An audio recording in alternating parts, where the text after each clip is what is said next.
자, 사무엘 하서 16장 5절부터 14절, 좀 깁니다마는 우리 함께 읽도록 하겠습니다. 사무엘 하 16장 5절부터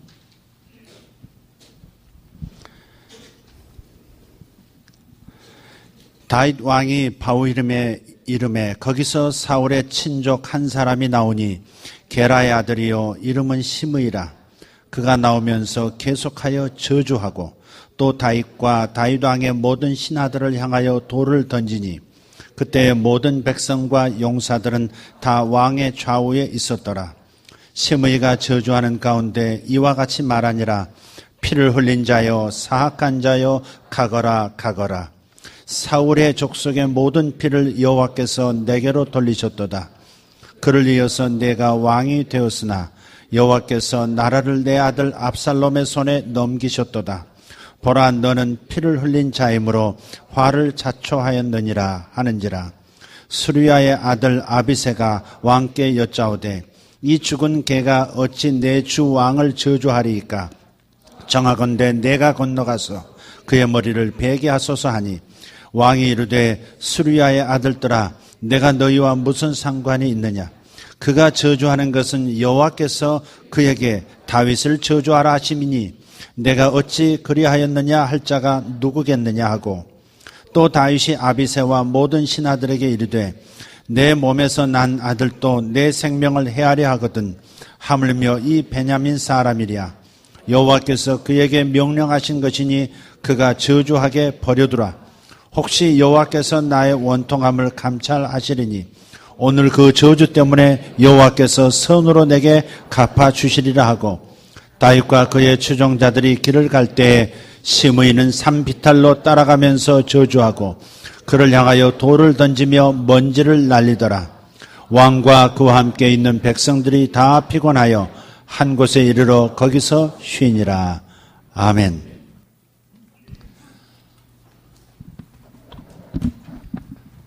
오늘 설교 제목이 뭔지 보셨습니까?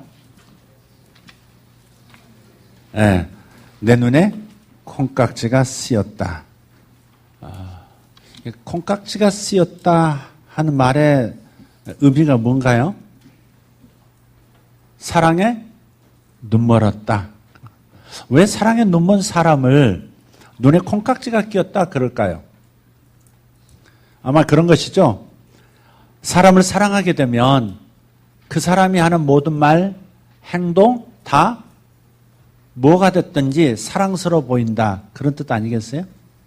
그래서 눈에 콩깍지 씌었다는 거죠. 그러나 본래 뜻은 그런 의미라기보다는 콩깍지의 그러니까 콩의 껍질, 그렇게 콘택트 렌즈처럼 이렇게 덮어 씌우면 콩깍지 벗겨보면 약간 반투명하잖아요. 거기에 눈에 씌우면 그러면 희미해져서 사물을 제대로 파악할 수가 없는 거죠. 그게 이제 눈에 콩깍지가 씌었다 하는 거예요. 눈에 콩깍지가 씌어본 분 계세요? 아니, 사랑에 빠져봤느냐 이 말이에요. 남자들은 일제히 고개를 끄덕거려야 살아남는 겁니다. 근데 가만히 있습니까? 네, 눈에 콩깍지. 저도 콩깍지 씌어본 적이 있어요. 처음 봤을 때는 눈이 너무 별빛처럼 밝아서 그냥 예뻐 보이지가 않더라고요. 처음 봤을 때는 그냥 고개가 그냥 돌아갔고 본인도 돌아갔다 그래요. 아니구나. 헤어졌어요. 누구 소개로 만났는데 아니란 판단이 선 거예요. 근데 몇 달 있다가 또 어쩌다가 제 아내 될 그 자매가 있는 교회로 다시 방문을 했어요. 근데 전번에 한번 선을 봤다고 다소시 다가와서 낯선 교회에 와서 쑥스러울까 봐 그런지 그랬다고 그러더라고요. 저 옆에 다소시 또 앉는 거예요. 근데 그 순간에 콩깍지가 씌운 거예요. 제가 약간 보수적이라 다소한 이런 여자를 좋아했었던 적이 있어요. 그런데 너무 예쁜 거예요. 너무 날씬하고요. 허리가 실제 22, 23 그랬으니까 날씬한 거잖아요. 아니에요? 너무 예쁜 거예요. 제대로 콩깍지 한 2겹으로 쓰인 것 같아요. 그래서 결혼했죠. 그런데 결혼하고 난 다음에 콩깍지가 벗겨진 거예요. 더 이상 예쁘지가 않은 거예요. 온 세상에 너무나 완벽한 아름다움 그 자체인 거예요. 내가 콩깍지가 씌어가지고 그 완벽한 아름다움을 못 봤던 거죠. 뭔 말인지 지금 모르겠습니까? 이 남자의 살아남는 법이라고 생각해 주시면 되겠습니다. 뭐라고? 밑에 내려와서 설교하니까 마구 대답도 하네요. 아주 좋습니다. 이런 반응이 전 좋습니다. 이 콩깍지 낀 이야기가 성경에도 있다는 거죠. 오늘 그 본문에 쭉 긴 본문이었지만 다윗이 하는 말을 가만히 들어보면 다윗이 지금 콩깍지가 낀 상태인 거예요. 이 다윗의 콩깍지 낀 상황을 조금 배경을 보면 이런 거예요. 다윗이 선정을 베푼 훌륭한 왕이었는데 큰 잘못을 한 가지 했어요. 자기 부하 장수의 아내를 그 부하 장수가 전쟁에 나간 사이에 너무 마음에 들어가지고 그때도 콩깍지가 낀 거죠. 잘못된 콩깍지예요. 그냥 그 여자를 범한 거예요. 너무 심각한 죄였죠. 그리고 그 임신한 그 사실을 그 하루 저녁 보낸 그때 임신한 사실을 감추려고 그 남편 우리아를 전쟁터 한 그 복판 아니 최전방으로 보내서 싸우게 하다가 아래 부하들을 뒤로 빠지게 만든 겁니다. 비밀리 지시를 내린 거예요. 그러니까 주군을 위해서 목숨 걸고 싸우다가 갑자기 아래에 있는 부하들이 빠져버린 사이에 그냥 잡혀서 죽습니다. 차도살인이죠. 남의 칼을 빌려서 자기의 적이라고 생각되는 대상의 목을 베버린 거죠. 차도살인. 근데 하나님은 아셨어요. 자기 양심도 알았지만 양심도 아프니까 내내 덮고 왕은 그런 거지 뭐. 덮고 한번 넘어가려고 했었는데 하나님께서 나단 선지자를 통해서 단호하게 책망을 하시죠. 그때 무릎 꿇고 왕이 회개합니다. 그러니까 다윗은 그런 면에서 훌륭한 거예요. 범죄했지만 자기가 얼마든지 핑계대고 합리화시키고 왕의 권위로 밀고 나갈 수 있는 상황에서도 털썩 무릎 꿇고 잘못했다고 눈물로 회개하는 겁니다. 그게 아까 본문 묵도할 때 읽었던 시편 51편입니다. 주여 내 죄를 지워주십시오. 그리고 내 마음에 다시는 죄를 짓지 않을 수 있는 정한 마음을 창조해 주십시오. 그러면 제가 나가서 나와 같이 범죄하는 사람들에게 주의 도를 가르쳐서 회개케 하고 주님께로 돌아오게 하겠습니다. 그렇게 하나님 앞에 기도로 딜을 하는 겁니다. 그런 와중에 죄에 대한 벌이 나타난 거죠. 가장 사랑하는 아들 압살롬이, 이름부터가 심상치 않죠, 항상. 압살롬이 자기 아버지를 왕위에서 몰아내고 자기가 왕이 되려고 쿠데타를 일으켰어요. 굉장히 많은 사람들이 압살롬의 뒤를 따랐습니다. 급하게 추종자들과 함께 왕이 궁성을 벗어나고 예루살렘을 벗어나서 예루살렘 동편 그 산 마루턱을 막 넘어가고 있을 때 한 남자가 나타납니다. 그 남자가 바로 시므이입니다. 이름을 잘 봐야 된다니까요. 시므이. 이 시므이가 자기 인생에 결정적인 잘못을 심습니다. 지금 왕이 쫓겨나고 있다고 해서 벌떡 일어나서 공격하는 사람, 그 지혜 없는 거죠. 쿠데타가 지금 성공했다고 하는 최종적 보고가 아직 없는 상태에서 왕을 능멸한다고 하는 것은 그건 미련한 거죠, 이게. 미련한 거예요. 아직 내리막길, 지금 퇴임 1년 남았다고 해서 대통령 함부로 대하면 그래도 내리막길 내려가고 있는 대통령이라도 힘이 있거든요. 안 그렇습니까? 세력이 있잖아요. 근데 무모한 짓을 한 거예요. 근데 이 무모성이 어디서 나온 거냐면 원래 이 심의 출신이 베냐민 지파입니다. 이스라엘은 12지파로 나눠졌잖아요. 그중에서 베냐민 지파 출신이고 베냐민 지파에서 다윗 왕의 전임 왕, 즉 사울 왕이 등장했었죠. 나왔었죠. 사울 왕은 베냐민 지파 출신입니다. 그럼 현재 왕인, 지금 쫓겨가고 있는 다윗 왕은 유다 지파의 왕입니다. 한번 생각해 보세요. 사울 왕이 몇 년 동안 왕위에 있었습니까? 40년. 지금 대통령으로 40년 있었어도 얼마나 친위 세력이 나라 전체의 중요 요직을 다 장악을 하겠습니까?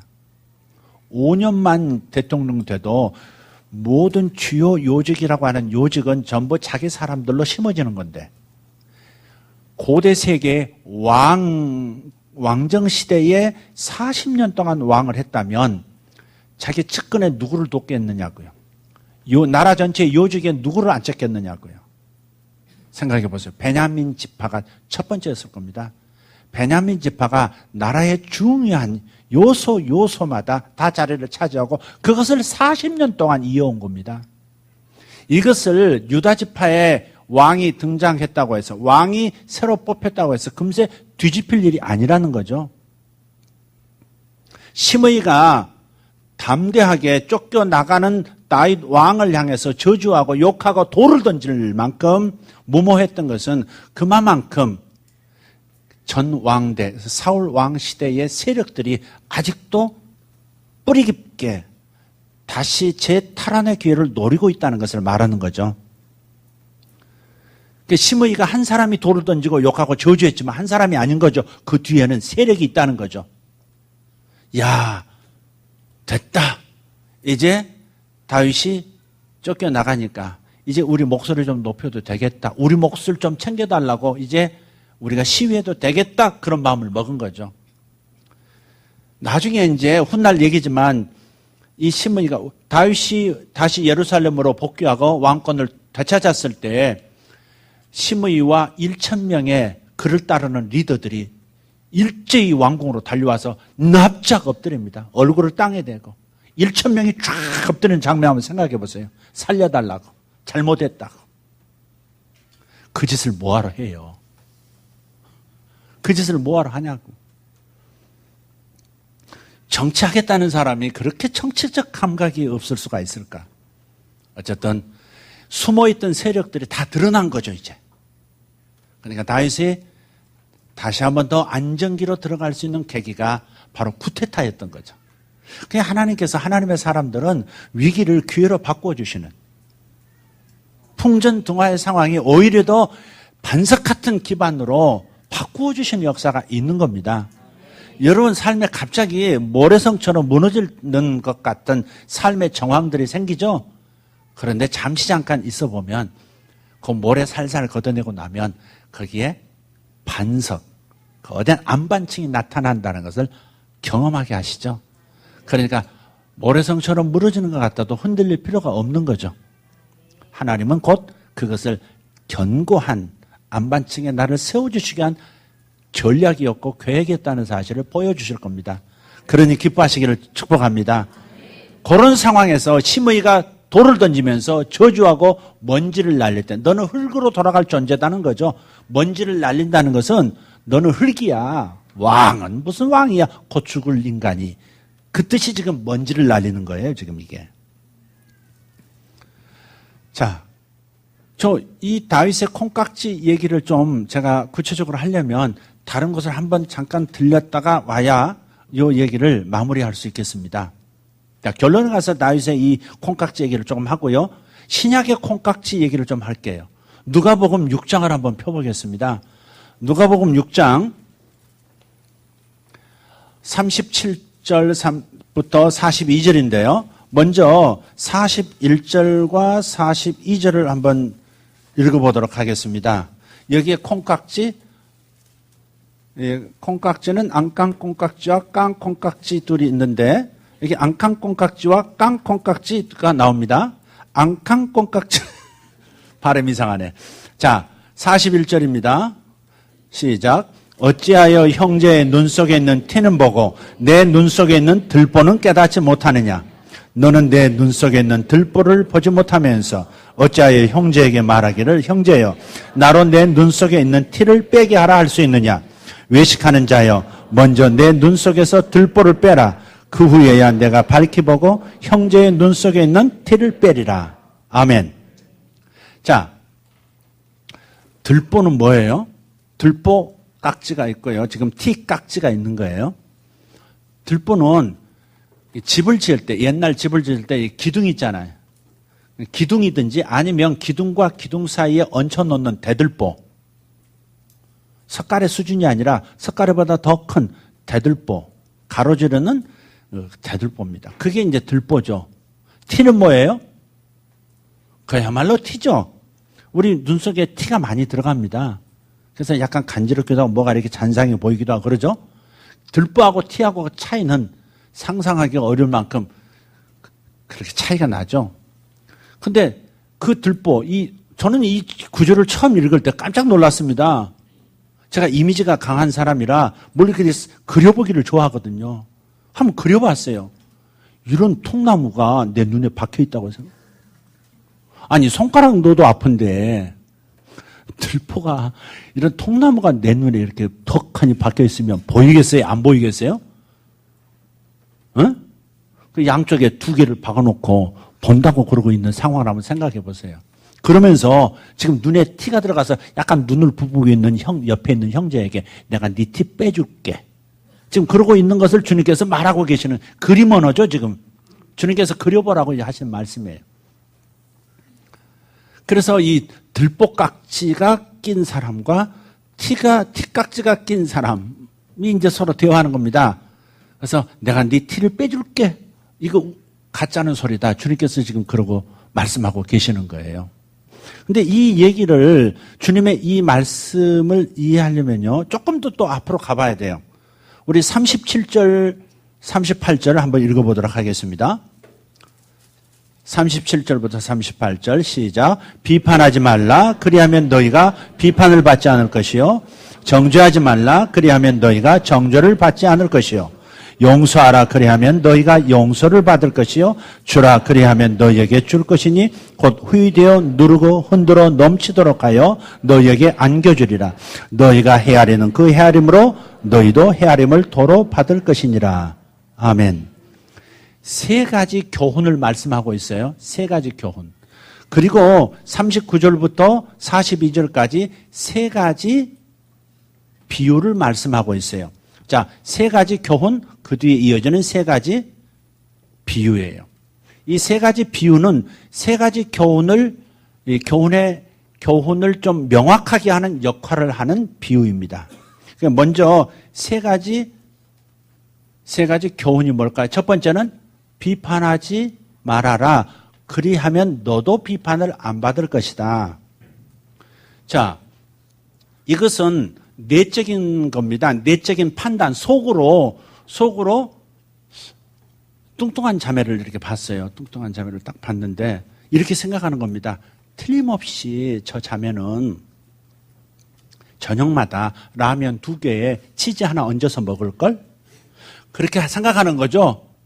그게 속으로 비판하는 거예요. 정상적이라면 어떻게 생각해야 되는 거죠? 아, 스트레스성이구나.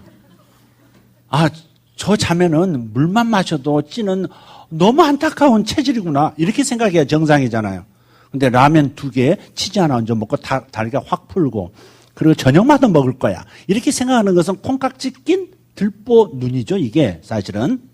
그게 이제 속으로 남을 판단하고 비판하는 거예요. 저 집사님은 왜 저렇게 항상 예배 때마다 졸지? 뭐 하길래? 뭐 이게 속으로 비판하는 거예요. 내적인 판단이에요. 그렇다고 해서 여러분, 죄에 대해서 성경이 말씀하고 하나님이 지적하시는 죄에 대해서도 판단을 유보하라는 말은 아니에요. 아닌 것은 아닌 것이죠. 그러나 여기서 비판하지 말라는 것은 너희에게라고 하시는 말씀을 빌어서 보건대 이거는 나와 관계된 대상을 향해서 비판하지 말라는 거고 정죄하지 말라는 거죠. 특히 나와 이해관계가 있는 것, 내가 손해보거나 내가 불이익을 당하는, 내가 해를 당하는 어떤 경우, 예를 들어서 지난주에 설교했던 바로 윗구절 36절까지 있는 뺨을 때리면서 모욕하는 원수, 겉옷을 뺏어가면서 내놔, 내 거야 그렇게 가져가 버리는 이 갈아 마셔도 시원치 않을 원수, 그냥 허리를 반대쪽으로 확 접어버려야 시원할 것 같은 그 원수. 너무 징한 비유다. 어쨌든 그래서 그런 사람들에 대해서 아버지의 자비하심 같이 자비롭게 대해주라 그러셨잖아요. 그 말의 연속이거든요. 그러니까 나에게 손해를 끼치고 나에게 불편함을 끼치고 나를 속상하게 하는 어떤 대상에 대해서 속으로 비난하지 말라는 거예요. 다른 사람이 다른 사람에게 잘못하고 공동체를 흐트릴 때 그에 대해서는 판단을 내리고 비판도 해야 되겠지만 나와 관계된 대상에 대해서는, 나와 관계 있는 원수에 대해서는 그런 자세를 갖지 말라는 거죠. 그런 인간관계 절대 가져서는 안 된다. 무조건 비판하지 말아라. 그래야 네가 비판 안 받는다. 지금 말씀하고 있는 거예요. 그럼 정죄하지 말라는 뭐예요? 두 번째, 정죄하지 말라. 네가 정죄를 받지 않게 될 것이다. 정죄는 외적인 어떤 행동이죠. 행위예요. 그러니까 정죄란 말은 비판하지 말라는 하고 비슷한 것 같지만 정죄는 실제로 공공의 장소에서 공적 어떤 영향력이 있는 상황에서 내가 저 사람은 죄인입니다. 저 사람은 나에게 잘못했습니다. 저 사람은 벌을 받아야 됩니다. 라고 다른 사람들이 인지할 수 있도록 행동하는 것. 그게 정죄예요. 내적인 것이 아니라 내적인 것을 바깥으로 표출하는 거죠. 그러니까 비판하는 것을 풀지 않으면 그러면 정죄하는 쪽으로 더 발전하겠죠. 아니, 바깥으로 나타나는 거예요. 그래서 결론은 뭐예요? 세 번째 교훈, 용서해줘라. 기꺼이 용서해줘라. 그러면 너도 용서를 받게 될 것이다. 근데 용서를 어떻게 받아요? 뭐라고 되어 있죠? 용서를 받는데 그 다음 주라 그리하면 너희에게 줄 것이니 곧 후히 되어 누르고 흔들어 넘치도록 하여 너희에게 안겨주리라. 너희가 헤아리는 그 헤아림으로 너희도 헤아림을 도로 받을 것이니라. 자, 어느 정도로 준다고요? 후히 되어 누르고 흔들어 넘치도록. 바셀이라고 하는 바구니가 예수님 살던 당시에 그 측량 단위예요. 그러니까 곡식을 돈을 받고 곡식을 팔 때 바셀이라는 바구니에다가 담아서 파는 거예요. 큰 것도 있고 작은 것도 있겠죠. 근데 어떤 식으로 주느냐면 그 시장에서 원칙이 있어요. 너무 각박하게 하지 말라는 거예요. 우리 어렸을 때는 이렇게 했어요. 우리 어렸을 때 저희 집이 그렇게 잘 살 때도 있었고 못 살 때도 있었는데요. 못 살 때 저희 어머니가 저를 데리고, 장남이었으니까 저를 데리고 시장을 가세요. 혼자 놔두기 뭐하니까. 그 어린 나이에 어머니 손잡고 시장을 가요. 그냥 어머니가 뭔가 돈을 건네주면 시장 바닥에 이렇게 멍석을 깔아놓고요. 거기에 쌀 한 가마니, 두 가마니 이렇게 풀어놓고 거기서 돛박에 담아서 파는 겁니다. 그럼 받아올 때 이런 봉투 있잖아요.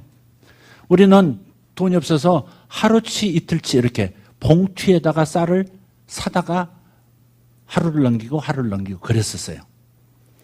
근데 이렇게 보면 이렇게 파는 겁니다. 돛박이 이렇게 있으면 이렇게 부어요. 붓고 그대로 주는 게 아니라 흔들어. 흔드는 이유가 뭐죠? 더 차곡차곡 쌓여서 더 많이 들어가라고. 그냥 흔드는 거예요. 얼마나 차곡차곡 쌓도록 하겠어요. 또 흔들어. 그런 다음에 또 다시 한번 눌러. 그런 다음에 다시 한번 퍼서 우수수 쏟아질 만큼 고봉으로 만들어서 그 다음에 행여 한 톨이라도 흘릴까 하는 제스처를 쓰면서 가져가세요 하고 부어주는 거예요, 지금 이게. 근데 우리 때 이렇게 줬으면 너무 좋겠죠? 근데 그렇게 안 준단 말이에요. 젖박에 담고 요런 거죠. 봉, 칼국수 밀 때 쓰는 그 봉 같은 걸로 싹 밀어버려요, 위를. 샥 밀어버려요. 그리고 담아주는. 근데 샥 밀어버리면 다시 안 와요. 싹 밀다가 끝에 1cm 남겨두고 탁 멈춰야 합니다. 나머지 1cm 밀어버리면 다시 그 가게로 안 오는 거예요. 그러니까 싹 밀다가 끝에서 딱 멈춰줘야 돼. 이게 장사의 수완이야. 그래가지고 그걸 봉투에 담아서 줬단 말이에요. 근데 이스라엘 사람들은 그렇지 않았어요. 정말 붓고 다시 흔들고 다시 눌러서 그 위에다 다시 쌓고. 근데 중요한 것이 있어요. 그 흔들 때 쌀이 바구니 바깥으로 나오잖아요. 그때는 반드시 원칙이 그거예요. 그 사려고 하는 사람이 옷가지를 밑에다 놓고 넘치는 것은 사는 그 사람이 함께 가져가도록 하는 시장의 법이 있었던 거죠. 그래서 주님께서 지금 이 용서를 네가 용서해 주면 용서를 어느 수준으로 받느냐? 누르고 흔들어 넘치도록 절대 너를 향한 용서가 하나도 낭비되지 않도록 너의 삶의 모든 것을 용서해 주는 용서를 받을 것이다. 지금 그 말씀을 그림원으로 지금 시장원으로 말씀하고 계시는 거예요. 그려집니까 지금? 여기 계신 분들은 죄인들이 아니라 별로 감동이 안 되는 것 같기도 하고 그런데 자 그렇게 해서 준다는 겁니다. 근데 여기서 준다 너희에게 후히 안겨주리라 하는 그 표현이요. divine passive 그러니까 신적인 수동태 문법상으로 신적 수동태라고 해요. 다시 말해서 지금 네가 주면 누구로부터 받는다는 거예요? 그 사람에게서 받는다는 말이 아니에요, 지금. 하나님에게서 받는다는 거예요. 주면 줘라. 그러면 네가 받으리니 그렇게 표현하지 않았어요. 눈 크게 또 한번 보세요. 주라. 그리하면 너희에게 뭐죠? 너희에게 줄 것이니. 요 자체가 뭐예요? 그 사람을 용서하면 그 사람에게 주면 그 사람이 나에게 준다는 말이 아니라 이 말이죠. 그것은 하나님께서 내게 주신다는 거예요. 네 한 행위에 따라서 하나님께서 내게 갚아주신다. 그 말씀을 하고 있는 거예요. 그러니까 누르고 흔들어 넘치도록 한다는 이 표현이 확실한 거죠. 하나님만 그렇게 하실 수 있는 거니까. 자, 근데 여기서 주라는 게 결국 뭐예요? 돈을 주라는 걸까? 우리는 보통 이 구절을 그렇게 사용합니다. 많이 심어라 하나님께. 나 집사님 하나님께 많이 심으세요. 그러면 주님께서 누르고 흔들어 넘치도록 해서 주실 겁니다. 그렇게 썼다 이 말이죠. 근데 아니다 이 말이죠. 그게 아니라는 거예요. 예, 이건 돈을 하나님 앞에 돈을 심으면 하나님 돈을 많이 준다 이런 말씀이 아니에요. 여기서 그런 뜻도 우리 그런 것은 성경에서 약속한 바니까 당연한 거긴 하지만 적어도 이 본문에서 말씀하는 것은 뭘 주고 뭘 받는다고 하는 거냐면 바로 용서를 말하는 거예요. 비판하지 않고 정죄하지 않고 원수인 그가 눈에는 눈 하듯이 정당한 벌을 받는 것을 원치 않고 그냥 용서해 줘버리는 이 용서를 주면 하나님이 나를 향해서 완벽한 용서를 모든 경우에도 나를 용서하시는 축복을 주신다. 그 말씀을 지금 하고 있는 거예요. 여러분 용서해야 할 일이 얼마나 세상에 많습니까? 가정 안에서부터 자식을 용서해야 되는 게 하루에도 몇 번입니까? 그렇지 않습니까? 네. 하루에도 몇 번씩 자식 용서해야 합니다. 마음에서 놔야 합니다.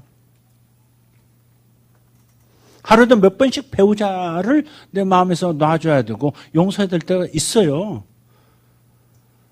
그러면 세상에서는 얼마나 더 많겠어요? 직장에서 얼마나 많겠고 저는 길가에서 정말 남자들은 길에 내 차를 몰고 나가봐야 성격이 나오는 건 틀림없는 것 같아요.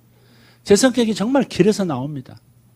스피드를 좋아하는 데다. 그러면 앞에 너무 늦어도 너무 늦은 분들 있잖아요. 내 앞차와 그 앞차 거리가 100m 분당 한복판에서 그러면 짜증 안 납니까? 납니까? 그것도 옆에 또 차가 나란히 또 그렇게 가고 있어.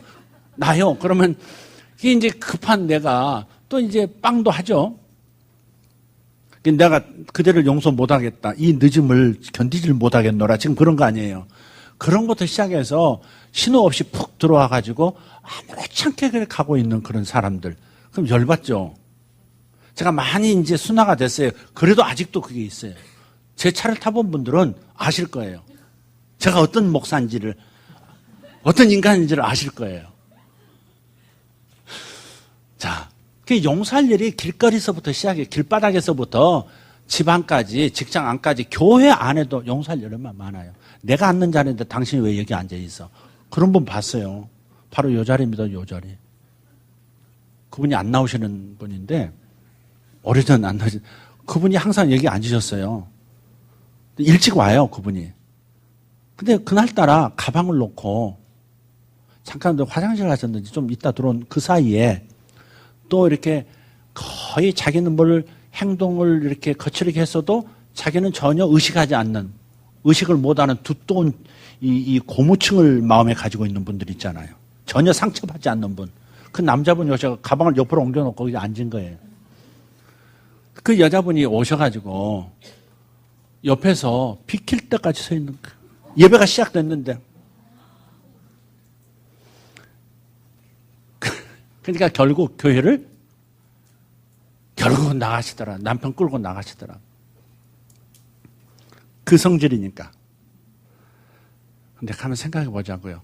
가까운 데서부터 하루에 정말 마음에서 용서해야 될 일, 용서라고 말하기에는 너무 좀 쪼잔한 그런 일이지만 그래도 마음에 걸린다 이 말이에요. 그런 것들이 많아요.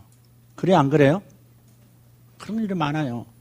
그래서 용서라는 문제가 적은 문제가 아니다 이 말이죠, 이게. 오늘 이 주제는 적은 주제가 아닙니다. 근데 하나님께서 비판하지 말라. 그리고 정죄로 더욱 나가서는 안 된다. 그런 다음에 그냥 주어라. 용서해 주어라. 그러면 내가 너희들을 용서한다. 지금 그 말씀하고 계시는 거거든요. 여기 헤아린다고 하는 말이 뭘까요? 응? 너희가 헤아리는 그 헤아림으로 너희도 헤아림을 도로 받을 것이다. 이 말이 뭘까? 이 말을 이렇게 또 해석해요. 저도 과거에 그렇게 해석한 적이 있어요. 내가 저 사람을 비판하고 저 사람의 약점 찾고 저 사람의 단점 찾고 저 사람의 잘못을 찾으면 그 사람도 나를 그렇게 비판하고 나를 헤아리고 판단할 거야. 이렇게 생각을 했어요. 이 말씀을 그렇게 해석했다고요. 근데 이 모든 말씀이 그대로 도로 내게 돌려준다고 하는 주체가 사람이 아니라는 거예요. 원수가 아니라는 거예요. 하나님이 그렇게 해주신다는 거예요. 그러니까 하나님이 내게 갚아주신다는 그 앵글로 이 말씀들을 봐야 이 문제에 대한 정말 삶에서 그토록 나를 괴롭히는 이 용서의 문제가 가능해진다는 거죠. 생각해 봅시다. 뭘 헤아려야 됩니까? 내가 얼마나 큰 죄인이었는가를 헤아려야 한다는 거죠.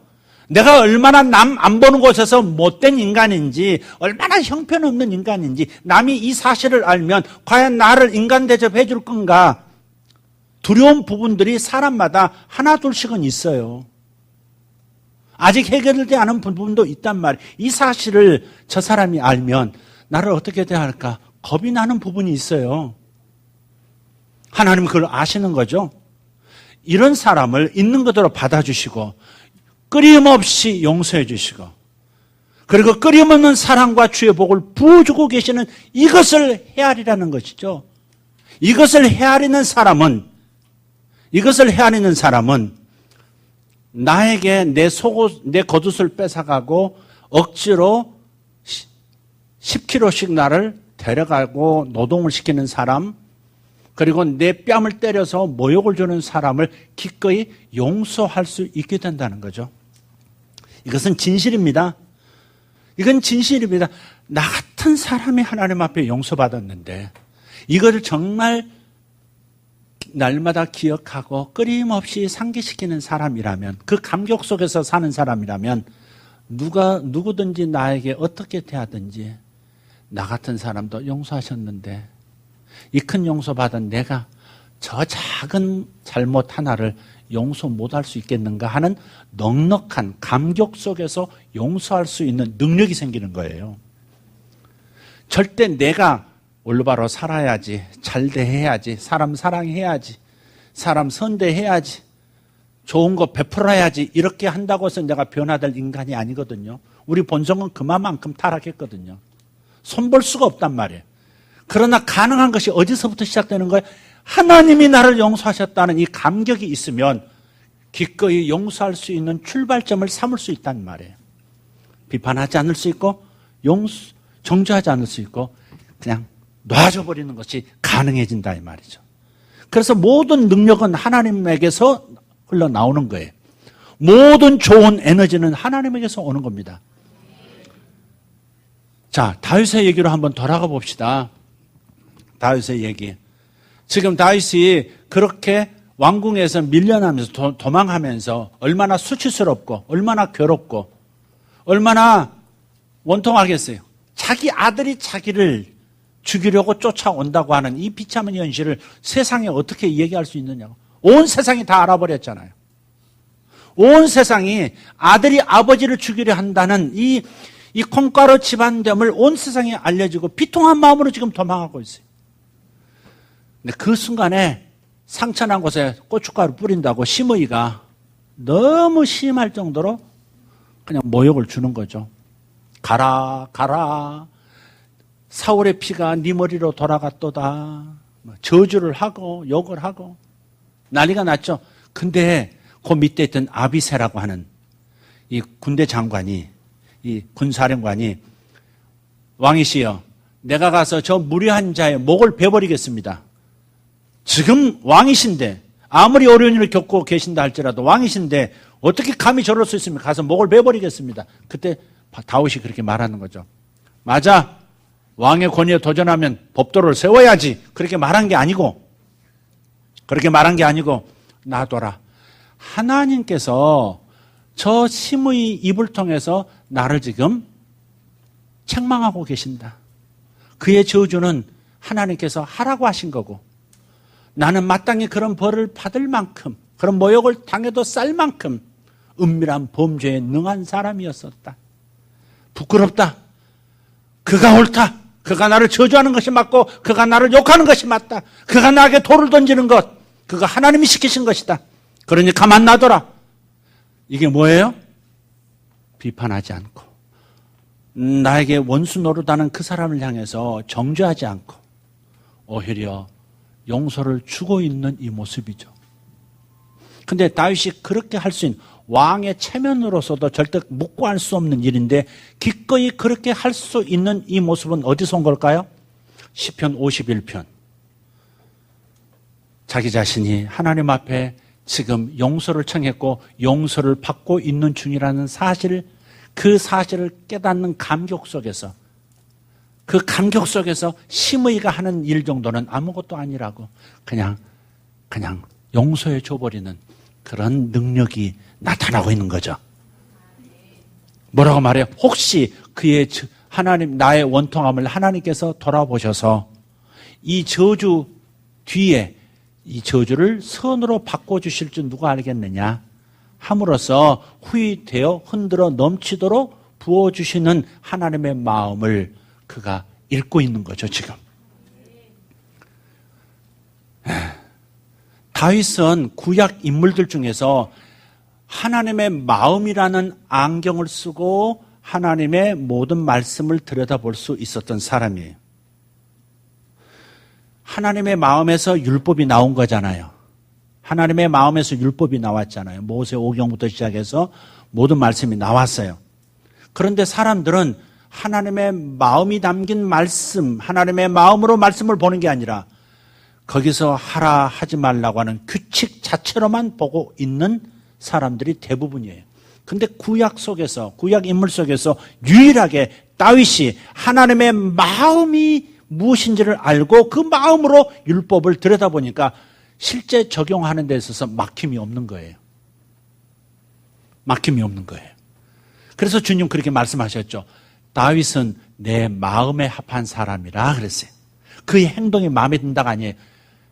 다윗은 내 마음에 합한 사람이라. 마음과 마음이 통한다. 그 말씀 아니겠어요? 그래서 다윗이 지금 하고 있는 이 심의에 대한 무조건적인 용서, 이것은 하나님이 자신을 용서해 주시는 사랑으로 대하고 계시는 것, 그리고 끊임없이 앞으로도 용서해 주실 것을 기대하는 마음으로 기꺼이 그를 용서하는 겁니다. 그래서 다윗의 눈에 콩깍지가 끼었다라고 말씀하는 거죠. 사랑의 콩깍지입니다, 그건. 사랑의 콩깍지가 낀 거예요. 우리가 이것을 생각해 봐야 돼요. 우리가 적어도 우리 교회 공동체 한번 생각해 봅시다. 교회 공동체 안에서 교회는 예수님께서 왜 세우셨죠? 교회를 세우신 이유가 뭔가요? 여러 가지 이유를 얘기할 수 있지만 세상에서 죄짐에 시달리는 사람들, 상처 입고 차가운 밤하늘 밑에서 남이 자신을 알까봐, 자신을 배척할까봐 두려워 떨고 있는 그 어두운 영혼들, 그 영혼들이 교회에 와서 용서받고 자유를 얻도록 따뜻한 마음으로 돌아와 다시 재생된 인생을 살 수 있도록 만들어주는 것이 교회 아닙니까? 그것을 위해서 주님께서 교회를 세우셨죠. 그런데 오늘 교회를 한번 생각해 보시죠. 우리 교회를 생각하시는 것이 제일 좋겠죠. 저 얼마만큼 여러분이 어떤 마음으로 살고 계신지 저는 잘 모르지만, 그러나 저 자신을 때로는 살펴보고 나 자신과 같은 수준이라고 생각해 봤을 때 교회는 용서의 현장이 아니라 정죄가 세상보다 더 많을 수도 있는 공간이 되어버렸구나. 그런 생각을 할 때가 있어요. 저 사람 왜 이혼했지? 뭔가 문제가 있었겠지. 그런 걸 속으로 접고 생각한다는 거죠. 부모가 집에서 어떻게 있길래 애들이 저렇게 방황하지? 왜 저러지? 이렇게 생각하고 내색하지 않고 그냥 그 부분은 감춘 채 얘기하고 있다는 거죠. 마음으로 비판하고 있는 겁니다. 반대로 한번 생각해 봤어요. 내 자신의 과거에 연약했던 부분, 그 심각한 죄의 모습들, 이것을 저는 평생 가면서 생각날 때마다 내가 그때 실수했습니다. 잘못 선택했습니다. 하나님 회개합니다. 저는 평생 하나님께서 다 용서하신 걸 알지만 내 양심 안에서 다시 한번 그것이 꿈틀 일어날 때, 3일 전에 제가 한번 울 뻔했어요. 애들이 눈치채더라고요. 탄천에 나가서 밤 11시, 12시에 배드민턴하고 1시간 배드민턴하고 들어왔거든요. 들어오는데 아들 둘이서 나를, 죄송합니다, 씹는 거예요. 아들 두 놈이 뭐라고 아그작아그작 씹느냐면, 그때 아빠한테 이렇게 맞았었지? 그걸 잊어버리지도 않지. 10년 전, 15년 전 얘기를, 거의 20년 전 얘기까지 끄집어내면서 그때 아빠가 혁대로 때렸지. 그때 아빠가 말없이 화가 난 채 뭐 대답도 하지 않고 핸들만 잡고 집으로 운전해 와가지고 집에 들어오자마자 몇 대 맞을래 그랬지부터 시작해가지고, 어릴 때 제가 너무 혹독하게 애들을 교육했던, 훈육했던 그것을 자꾸 자극하는 거예요, 이것들이. 땀은 뻘뻘 흘려요. 땀 내는 거 싫어하는데 맞춰서 열심히 배드민턴 해주고 오는데 두 놈이 그러고 앉았는 거예요. 그러면서 하는 말이에요. 우리는 아빠 상처 도지라고 그러는 거 아니에요. 우리가 과거를 돌아보면서 지금 즐겁게 지금 한번 우리 얘기하는 거예요. 괜찮아요.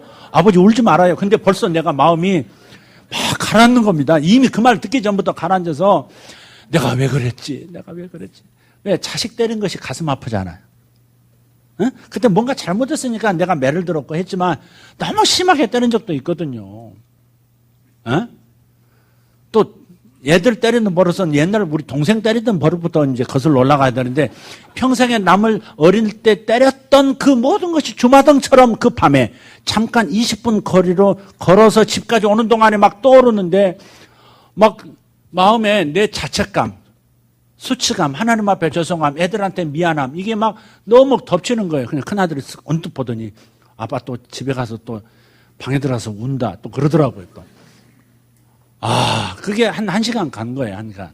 제가 좀 그런 게 있어요. 뭐 하다가 그 얘기를 했나 모르겠다. 네. 우리 속에 나 자신의 이것은 약과고요. 아주 그 먼지만 여러분한테 내놓는 거고, 진짜 알맹이는 내놓을 수가 없는 거죠. 네. 진짜 큰 죄는 내놓을 수가 없는 거예요.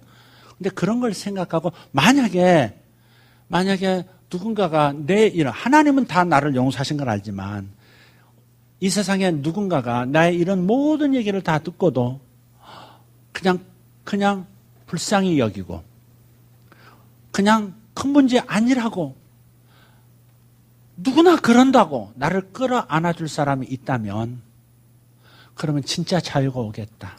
그런 생각도 해봤어요. 내가 그렇게 누구한테 정죄당하지 않고 내 부끄러운 얘기를 들으면서도 끌어안아줄 수 있는 사람을 기대한다면 지금 이 세상에 살아가는 사람들 중에 나와 같이 생각하는 사람이 온 천지를 덮고 있을 겁니다.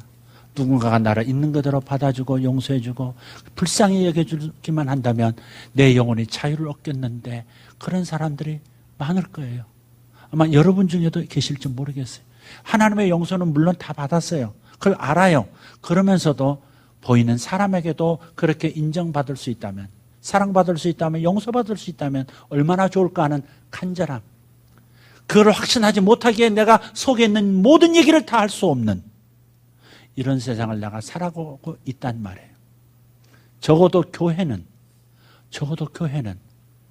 모든 것을 다 내놔야 하는 건 아니지만 언제든 교회에 가면 그런 용서가 가능한 사람들이 내 주변에 있으니 얼마나 행복한가, 그렇게 생각할 수 있는 공동체가 되어야 되지 않겠는가 하는 거예요.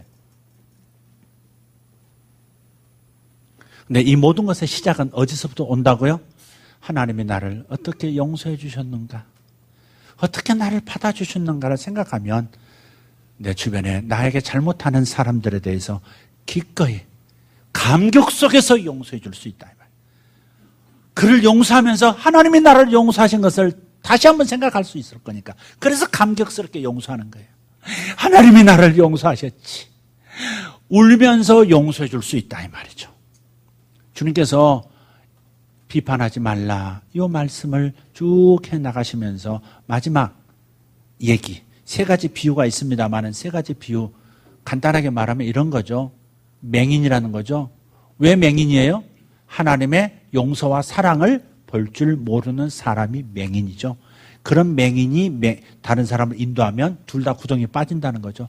여러분이 가까이 할 사람이 누군지 아세요? 스펙 좋은 사람? 돈 많은 사람? 나보다 똑똑한 사람? 같이 있으면 내 주가가 올라갈 것 같은 사람? 그런 사람하고 함께 하는 것이 여러분의 첫 번째 인간관계의 목표가 되면 안 됩니다. 그게 인맥이고 금맥이라고 생각하면 안 됩니다. 하나님의 눈으로 봤을 때 진짜 인맥, 천맥은 뭐냐? 남을 기꺼이 용서해 줄 수 있을 만큼 하나님이 자신을 용서해 주신 것을 깨닫고 사는 사람, 그 사람을 가까이 하는 것이 진짜 복입니다. 왜? 그 사람은 눈을 뜬 사람이거든요.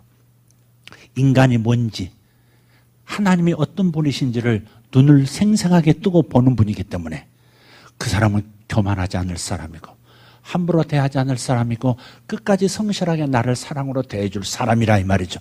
그러니까 그런 사람은 곁에 두셔야 하는 거죠. 그런 사람이 여러분의 인간관계 인맥 쌓기의 1순위가 돼야 합니다. 하나님이 자기를 용서하신 사실을 깨닫고 사는 사람, 자기를 용서하신 사실에 감격해서 살고 있는 그 사람은 진짜인 거죠. 그런 사람을 가까이 하셔야 돼요. 아멘입니까? 그런 사람을 존경하고 그런 사람을 알아주고 그런 사람에게 인도되는 사람, 행복한 사람입니다. 그 사람 앞에서는 결코 내가 위축될 것도 없고 비교할 것도 없고 경쟁할 필요도 없고 그 사람 앞에서는 항상 모든 것을 내놔도 될 편안함을 주는 사람이잖아요. 그런 사람을 인맥의 1순위로 삼으라는 겁니다. 여러분, 저놈의 목을 베어버릴까요 하는 아비새의 삶을 사시겠습니까? 아니면 하나님께서 나를 지금 용서하시는 과정으로서 저주하고 있는 것이다. 그러니 그를 놔둬라 라고 말하는 다윗의 삶을 선택하시겠습니까? 우리 교회 공동체를 어떻게 만들어 가야 되겠습니까? 아닌 것은 아니고 긴 것은 긴 경우도 있지만 적어도 나와 이해관계가 있는 경우가 발생할 때 우리는 기꺼이 비판하지 않고 용서해주는, 정죄하지 않고 용서해주는, 그리고 하나님의 풍성한 용서하심이 나를 따르고 있다는 것을 확인하면서 걸어갈 수 있는 그런 공동체로 우리가 만들어갔으면 좋겠습니다. 신약과 구약의 이 두 이야기 속에서 우리는 반드시 실행할 것을 찾아내시고 붙잡고 오늘부터 변화의 길을 걸어가셔야 되겠습니다. 누군가가 비판하는 마음이, 누군가가 판단하는 마음이 일어날 때 빨리 종이 울리기를 바랍니다. 빨간불이 켜지고 내 헤아리는 그 헤아림, 네가 나를 헤아리면, 나의 용서를 헤아리면 너도 나의 헤아림, 나도 너를 풍성하게 용서할 것이다. 여러분, 맹인 따라가면 어떻게 됩니까? 둘 다 파멸의 구덩어리로 떨어지죠. 네, 용서가 뭔지도 모르고 사는 구덩이로 떨어질 거고, 그다음 삶의 결과는 파멸일 겁니다.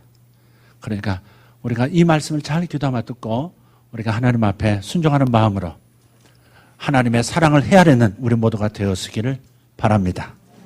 기도하겠습니다. 다윗이 되기를 원하시는 분은 한 손을 가슴에 대시고